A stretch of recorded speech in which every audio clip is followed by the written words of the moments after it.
नमस्कार दोस्तों, स्वागत है आपका आज के मुख्य समाचार में, जिसमें सबसे पहली और बड़ी खबर में आपको बताएंगे कि एलएसी विवाद पर राहुल गांधी का बयान। कहा चीन से कैसे निपटा जाए, इसकी सरकार को कोई समझ नहीं।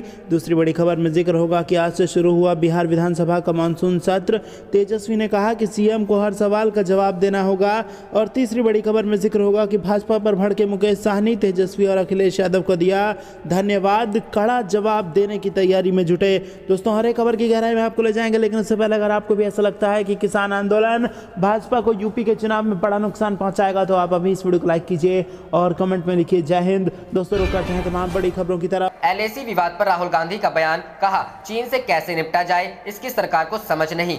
जी हां दोस्तों, कांग्रेस के पूर्व अध्यक्ष राहुल गांधी ने एक बार फिर चीन को लेकर केंद्र सरकार पर निशाना साधा है। राहुल गांधी ने आरोप लगाते हुए कहा है कि केंद्र सरकार को समझ नहीं आ रहा कि चीन से कैसे निपटा जाए। राहुल गांधी ने एक मीडिया रिपोर्ट को साझा करते हुए यह बात कही। इसके साथ ही उन्होंने मोदी सरकार का आगाह करते हुए कहा कि आज चीन की हरकतों को नजरअंदाज करने से भविष्य में बड़ी मुश्किलें पैदा होंगी। राहुल गांधी ने एलएसी विवाद पर एक मीडिया रिपोर्ट के हवाले से यह दावा किया है कि पूर्वी लद्दाख के डेमचोक इलाके में भारतीय सीमा के हिस्से में चीन की ओर से अपने टेंट लगाए गए हैं। इसके साथ ही बताया गया है कि जब चीनी सैनिकों से वहां से लौटने के लिए कहा गया तो फिर भी सैनिकों की मौजूदगी वहां बनी हुई है। अपने ट्वीट में राहुल गांधी ने कहा कि चीन से कैसे निपटा जाए, इस बारे में भारत सरकार को कोई जानकारी नहीं है। इसके साथ ही केंद्र सरकार को चेताते हुए बताया कि चीन के कामों को कभी नजरअंदाज करने से भविष्य में बड़ी समस्याएं पैदा होंगी। हालांकि यह पहली बार नहीं है जब राहुल गांधी ने भारत चीन सीमा विवाद पर अपना बयान दिया हो। इससे पहले 14 जुलाई को उन्होंने केंद्र सरकार की विदेश नीति पर सवाल खड़ा करते हुए कहा था कि मोदी सरकार ने विदेश और रक्षा नीति को देशीय राजनीतिक हथकंडा बनाकर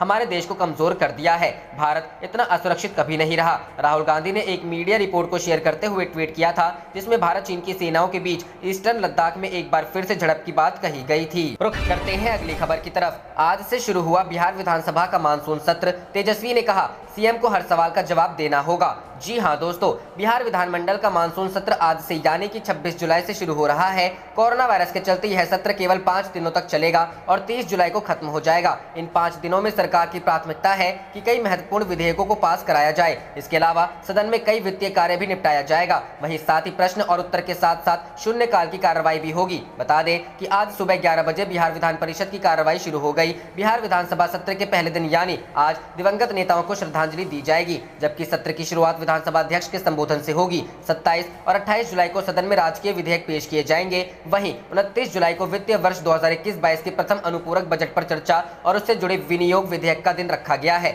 जबकि 30 जुलाई यानी सत्र के आखिरी दिन और गैर सरकारी संकल्प लिए जाएंगे। बता दें कि आज से सत्र शुरू होने से पहले ही राजद ने अपने तेवर जाहिर कर दिए हैं। राजद नेता और बिहार विधानसभा में नेता प्रतिपक्ष तेजस्वी यादव ने बड़ा बयान दिया है। उन्होंने कहा कि हम पहले दिन चाहते हैं कि बिहार के सीएम नीतीश कुमार विधानसभा में विधायकों की पिटाई के मामले पर कार्रवाई नहीं करने पर अपना स्पष्टीकरण दे कि आखिर कार्रवाई क्यों नहीं की। इसके अलावा तेजस्वी यादव ने कहा कि विधानसभा में विधायकों को नीतीश कुमार के इशारे पर पीटा गया। इस पर हमने विधानसभा अध्यक्ष को पत्र लिखा कि दोषियों पर कार्रवाई होनी चाहिए। इस मामले में कार्रवाई हुई तो केवल 2 सिपाहियों को निलंबित किया गया।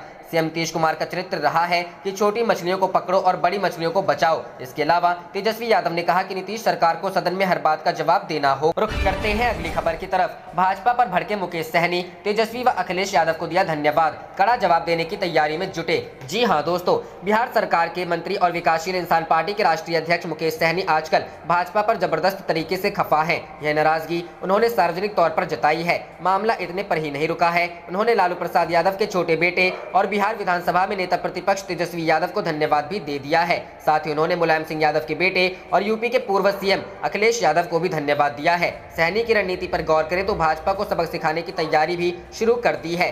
पूरा मामला फूलन देवी की जयंती पर हुए घटनाक्रम से जुड़ा है। सहनी ने यूपी के सीएम योगी आदित्यनाथ की निंदा की है। सहनी की पार्टी वीआईपी यूपी के लखनऊ और वाराणसी सहित तमाम बड़े शहरों में फूलन देवी की प्रतिमा स्थापित करना चाहते थे। इस सिलसिले में जब सहनी वाराणसी पहुंचे तो वहां उन्हें एयरपोर्ट से बाहर ही नहीं निकलने दिया गया और दूसरे फ्लाइट से कोलकाता भेज दिया गया। साथ ही फूलन देवी की प्रतिमा को प्रशासन ने जब्त कर लिया। इससे नाराज सहनी ने यूपी में भाजपा को सबक सिखाने के लिए 150 से अधिक सीटों पर अपने उम्मीदवार उतारने का ऐलान कर दिया है। अब तक वे भाजपा के साथ गठबंधन और तालमेल की संभावना का भी जिक्र कर रहे थे। उनकी नजर यूपी की निषाद वोट वालों सीट पर है। तेजस्वी यादव ने फूलन देवी की एक तस्वीर ट्विटर पर साझा की, जिसमें वे लालू यादव के साथ एक ही मंच पर आसपास बैठे नजर आ रहे हैं। तेजस्वी ने फूलन को वर्चस्ववादी सोच को चुनौती देने वाली बताया। उन्हें क्रांतिकारी नायिका एवं नारी अस्मिता का प्रतीक बताकर श्रद्धांजलि दी। इस ट्वीट को साझा करते हुए मुकेश सहनी ने तेजस्वी को धन्यवाद दिया। बिहार में विधानसभा चुनाव से ठीक पहले तक सहनी तेजस्वी की पार्टी राजद के साथ ही थे। चुनाव के वक्त सीट बंटवारे में भाव नहीं मिलने पर वे भाजपा और एनडीए के साथ चले गए।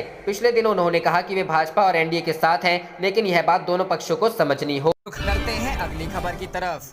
वाराणसी में असदुद्दीन ओवैसी की पार्टी एआईएमआईएम को झटका, 29 सदस्य कांग्रेस में शामिल। जी हां दोस्तों, ऑल इंडिया मजलिस इत्तेहादुल उल मुस्लिमीन पार्टी के 29 सदस्यों ने शनिवार को कांग्रेस का दामन थाम लिया। कचहरी स्थित कार्यालय पर नए सदस्यों को अल्पसंख्यक कांग्रेस के प्रदेश अध्यक्ष शहनवाज आलम ने सदस्यता ग्रहण कराई। कांग्रेस का दामन थामने के बाद महिला कार्यकर्ताओं ने कहा कि कांग्रेस महासचिव प्रियंका गांधी वाड्रा की मेहनत और लगन को देखकर हम लोगों ने कांग्रेस के पंजों से हाथ मिलाया है। वहीं कांग्रेस से जुड़ने की वजह से ओवैसी को पीएम नरेंद्र मोदी के संसदीय क्षेत्र में काफी नुकसान माना जा रहा है। सदस्यता ग्रहण करने वालों में आसिफ खान, परवेज खान, अब्दुल करीम, मोहम्मद इकबाल, हयातुल्लाह खान, खुर्शीद खान, आसिफ सिद्दीकी, नियाज सिद्दीकी, नफीस अहमद, फिरोज अंसारी, तहसीम अख्तर, शमा वारसी, रिजवान परवीन, आयतुनिशा हैदरी बेगम, नूर बानो, हदीसुनिशा नसीबा बानो, रेशमा बानो थी। इसके अलावा 10 अन्य कार्यकर्ताओं ने कांग्रेस की सदस्यता ग्रहण किया। इस अवसर पर महानगर अध्यक्ष राघवेंद्र चौबे, सरिता पटेल, फसाहत हुसैन, अशोक सिंह, सफक रिजवी, हसन मेहदी कबन, शाहिद तौसीफ, दयाराम पटेल, अफसर खान, रोहित दुबे, अनुभव राय, परवेज खान थे।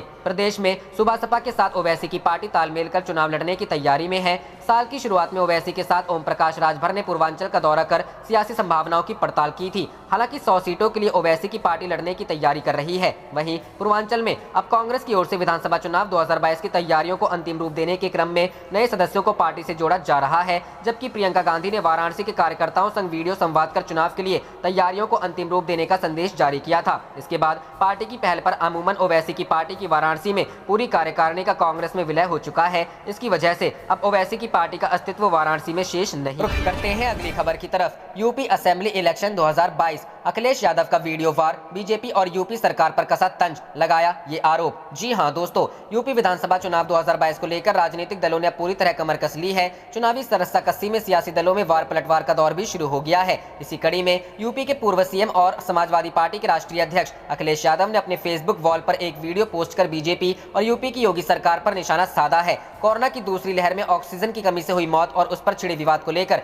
बीजेपी सरकार पर इस वीडियो के जरिए कटाक्ष किया गया। पर जारी इस वीडियो को काफी लोग देख रहे हैं। फेसबुक पर जारी वीडियो पर 18,000 लोगों ने कमेंट किया है, 34,000 लोगों ने इसे लाइक किया है और 3.3 हजार लोगों ने वीडियो शेयर किया है। गौरतलब है कि यूपी विधानसभा चुनाव जैसे जैसे नजदीक आता जा रहा है, उत्तर प्रदेश की राजनीति गर्माती जा रही है। एक तरफ जहां बीजेपी और यूपी के सीएम योगी आदित्यनाथ काम दिखाकर लोगों को रिझाने में लगे हैं, तो वहीं सपा समेत अन्य विपक्षी दल सरकार की खिंचाई करने में कोई कोर कसर नहीं छोड़ रहे। दोनों ओर से आरोप प्रत्यारोप का दौर जारी है। इसी कड़ी में यूपी के पूर्व सीएम अखिलेश यादव ने इस वीडियो को पोस्ट किया है। यूपी चुनाव की सुगबुगाहट के साथ ही सपा नेता अखिलेश यादव ने सरकार के खिलाफ आक्रामक तेवर अपना लिया है। उन्होंने आरोप लगाते हुए कहा कि बीजेपी ने 4 साल के शासन में सिर्फ जन का समय बर्बाद किया है। कृषि कानून से लेकर प्रदेश में कोरोना फैलने को लेकर बीजेपी सरकार पर निशाना साधा है। अखिलेश यादव का कहना है कि राज्य सरकार और भाजपा के खिलाफ टिप्पणी करना भी अपराध बन गया है। राजद्रोह के मुकदमे किसी पर भी लगा दिए जा रहे। रुख करते हैं अगली खबर की तरफ। लालू यादव के बेटे तेज प्रताप ने दिया नीतीश कुमार को साथ आने का ऑफर, बोले जल्दी जवाब दीजिए। जी हां दोस्तों, बिहार की राजनीति में जातीय जनगणना के मुद्दे से उबाल आ गया है। नीतीश कुमार की पार्टी जेडीयू जहां पूरी तरह से इसके समर्थन में है, तो राष्ट्रीय जनतांत्रिक गठबंधन में सहयोगी भारतीय जनता पार्टी ने चुप्पी साध ली है। हिंदुस्तानी आवाम मोर्चा के अध्यक्ष जीतन राम मांझी ने भी जेडीयू की हां में हां मिलाई है। इस बीच राष्ट्रीय जनता दल विधायक ने भी अपना पक्ष रखा है। आरजेडी सुप्रीमो लालू प्रसाद यादव के बड़े बेटे व बिहार के पूर्व स्वास्थ्य मंत्री तेज प्रताप यादव ने नीतीश कुमार को जातीय जनगणना के मुद्दे पर पटना की सड़कों पर उतरने के लिए कहा है। इस संबंध में समस्तीपुर की हसनपुर विधानसभा सीट से राजद विधायक तेज प्रताप ने बिहार के मुख्यमंत्री नीतीश कुमार के ट्वीट पर शनिवार को अपनी प्रतिक्रिया दी। उन्होंने लिखा, जिनकी कृपा दृष्टि से आप कुर्सी पर काबिज हैं, अगर उन्होंने आपके आग्रह को नहीं माना तो क्या आप हमारे साथ इस संघी सरकार के खिलाफ पटना की सड़कों पर उतरेंगे? बिहार के पूर्व मुख्यमंत्री लालू प्रसाद यादव के बड़े बेटे तेज प्रताप ने नीतीश कुमार से कहा है कि अपनी अंतरात्मा को जगाकर जल्दी जवाब दीजिए। गौरतलब है कि सदन में नेता प्रतिपक्ष तेजस्वी यादव भी नीतीश कुमार से सवाल कर चुके हैं कि अगर केंद्र ने उनका आग्रह नहीं माना तो वह क्या करेंगे। वहीं कांग्रेस ने भी जातीय जनगणना का समर्थन करते हुए एनडीए सरकार पर कटाक्ष किया है। पार्टी का कहना है कि नीतीश के प्रस्ताव को नकार कर भाजपा जेडीयू को आईना दिखा रही है। शनिवार को बिहार के सीएम नीतीश कुमार ने ट्विटर पर लिखा था हम लोगों का मानना है कि जाति आधारित जनगणना होनी चाहिए। बिहार विधानमंडल ने फरवरी 2019 और फरवरी 2020 को सर्वसम्मति से इस आशय का प्रस्ताव पारित किया था तथा इसे केंद्र सरकार को भेजा गया था। केंद्र सरकार को इस मुद्दे पर पुनर्विचार करना चाहिए। आप देख रहे थे आपका अपना चैनल जय हिंद जय भारत।